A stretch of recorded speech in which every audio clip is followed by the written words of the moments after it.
Kisam graduate nga nabutog Thailand nga nahimog maestra nga wada mamahimong maestra for today's video dyan. Hindi na to kalimta na nga tong bintana sa pag-open kaya para naman mahanginan talagang Disney Princess sa cherries. At nakita nyo naman dito sa video mga kababes no, ang dami talagang libro nagtampuok, ang dami ko talagang chicken mga kababes. Ay kaya kinuha ko na lang talaga yung magic broom kaya para hindi talaga ako ma-stress dito cherries. Dahil nagbabait-baitan na naman tayo at nagsisipag-sipagan dito ay hindi talaga natin kalimtan. Talagang dami talagang kabukan dito na naghihintay sa akin ba. Pagkatapos kong magwalis ay binalik ko na din yung magic broom dito sa lagayan nila. At pagkatapos niyan ay pumunta na ako agad dito sa aking gate cutie kaya para naman talaga makita tayo dito sa ating principal ba na nagbaitan tayo na nagigate cutie talagang Disney Princess. At hindi rin mawawala itong pinakaklingi na bata na ito. Lagi talagang dito sa akin kapag nakikita niya talaga kung wag talaga yung teacher.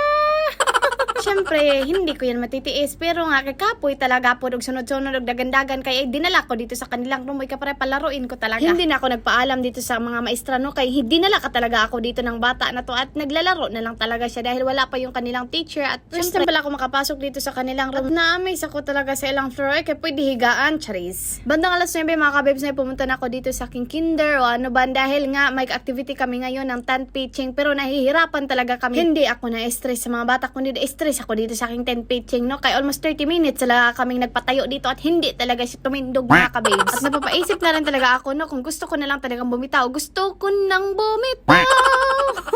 After 1,000 years ay tumindog na rin siya. Isip-isipan siguro ng tent na ito. Apoy na yung mga maestra kaya nagpatindog na talaga siya ba. At pagkatapos ng tumindog, no? Ay pumunta na rin ng mga bata nagkaguliyang jud town. Kaganahan na jud talaga sila. Gusto na talaga silang pumasok doon sa tent. Pero hindi pa talaga pwede ka. Well, hindi pa talaga ready. Well, nag-prepare dito si teacher ko laong, no? Ay syempre hindi rin mawawala ang kanilang food trip. At syempre makikain din tayo mamaya. Bunya ka lang dyan. Kaubos na inyong kaon.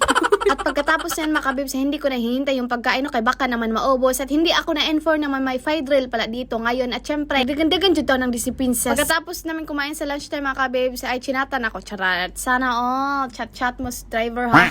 Nakita niyo naman mga kabibs no, na dismaya talaga yung mukha ng Disney Princess. Ay binayaran ko talaga niyan ay 98 baht ko. Equivalent yan sa peso. Ang laki-laki ng mga kabibs at papel lang pala doon. Hindi ko talaga alam na ganito lang pala ito. Sa panahon yan mga kabibs, stress ako kung ano talaga yung mga activity ko, no? Kaya napapa-order talaga ng Disney Princess. Hindi ko talaga nakita yung location na ano pala ito. Galing sa China. Kaya malaki yung shipping fee.